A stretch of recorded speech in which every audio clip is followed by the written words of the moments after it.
2 bulan jelang Joko Widodo pensiun, Presiden mereshuffle kabinetnya. Jokowi melantik 3 menteri dan 1 wakil menteri, serta beberapa kepala badan di Istana Negara Jakarta. Sejumlah menteri yang dilantik Presiden Jokowi adalah Menkumham, Supratman Andi Aktas, menggantikan Yasona Lauli. Menteri ESDM Bahlil Lahadalia menggantikan Arifin Tasrif. Menteri Investasi sekaligus Kepala BKPM dan tambahan Wakil Menteri Kominfo. Selain melantik menteri dan wamen, Presiden juga melantik Kepala Badan Gizi Nasional, Kepala Kantor Komunikasi Kepresidenan, serta Kepala Badan Pengawas Obat dan Makanan. Pengangkatan menteri, wakil menteri, dan kepala badan diperlukan untuk mempersiapkan dan mendukung transisi pemerintahan agar berjalan dengan baik, lancar, dan efektif.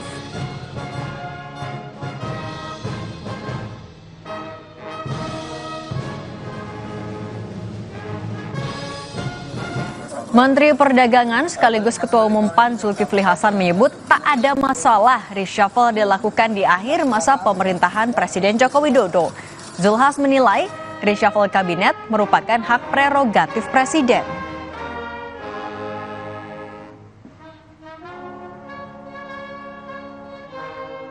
Reshuffle Presiden merasa diperlukan, ya itu hak prerogatif Bapak Presiden. Reshuffle tadi SDM, Kumham, sama investasi, ya. Saat menemani Supratman Andi Aktas dan Taruna Ikrar di Istana Kepresidenan Jakarta jelang pelantikan, Ketua Harian DPP Partai Gerindra, Sufmi Dasko, membenarkan alasan reshuffle hari ini berkaitan dengan percepatan sinkronisasi dan transisi menuju pemerintahan Prabowo Subianto, Gibran Raka Buming Raka. Dasko menampik jika reshuffle di akhir periode bakal menjadikan kinerja menteri tidak efektif.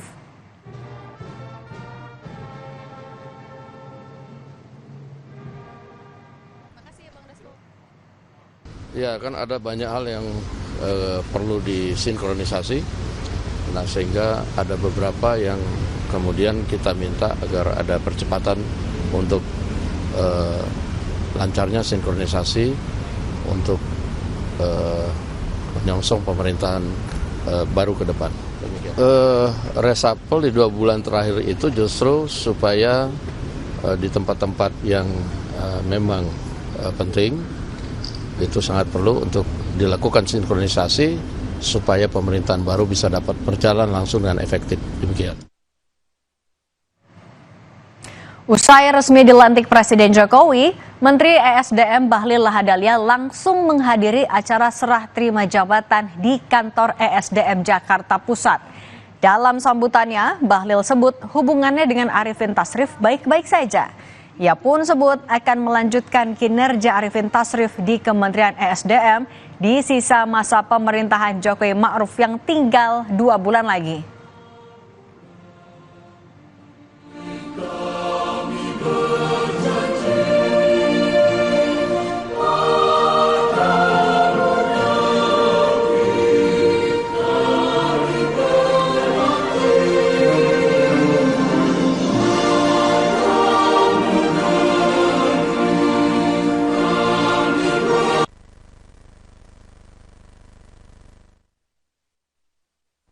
Saya sama Pak Arifin ini sejak kami dilantik menjadi anggota kabinet di 2019, hubungan saya sama Pak Arifin sangat baik sekali.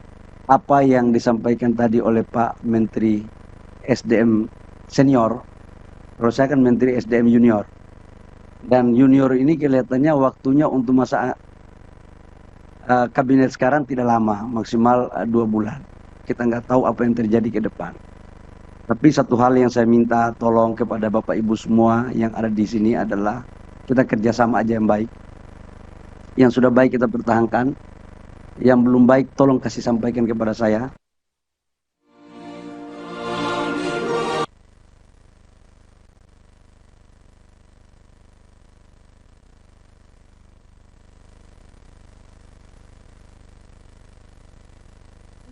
Untuk tetap di tempat. Sambutan Bapak Arifin Tasrif dilanjutkan penyerahan memori jabatan.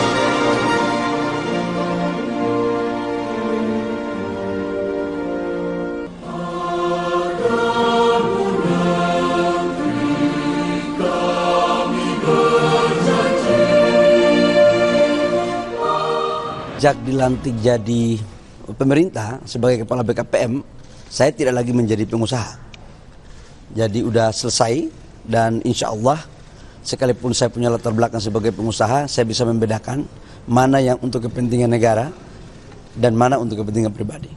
Justru dengan pengalaman saya sebagai mantan pengusaha, itu akan mencoba untuk memenuhi apa yang harus dilakukan perbaikan dalam rangka sejalan dengan apa yang dibutuhkan oleh dunia usaha.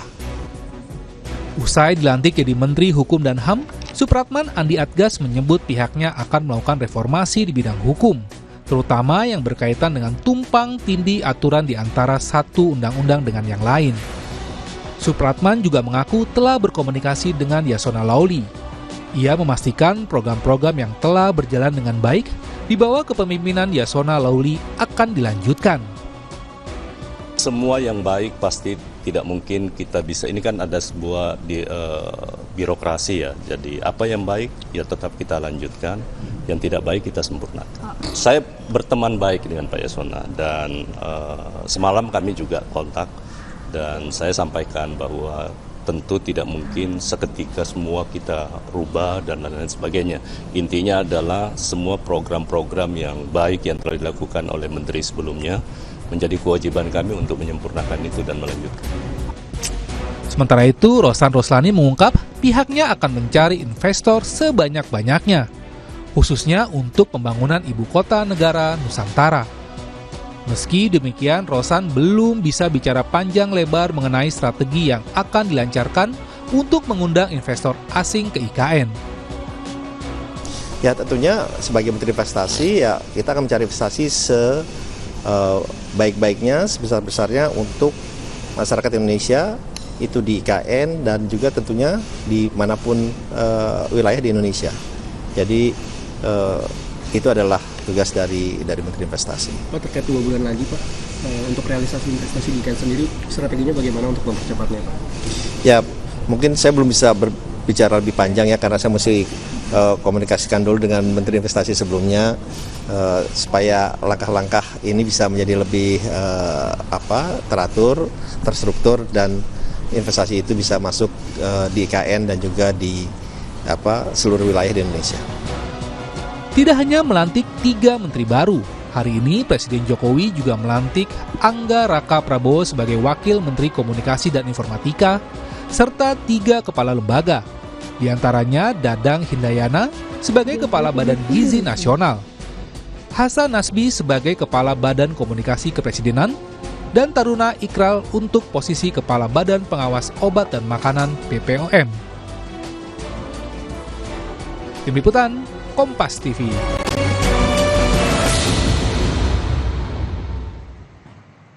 Rumah Pilkada akan kembali dengan informasi Partai Koalisi Indonesia Maju atau KIM Plus akan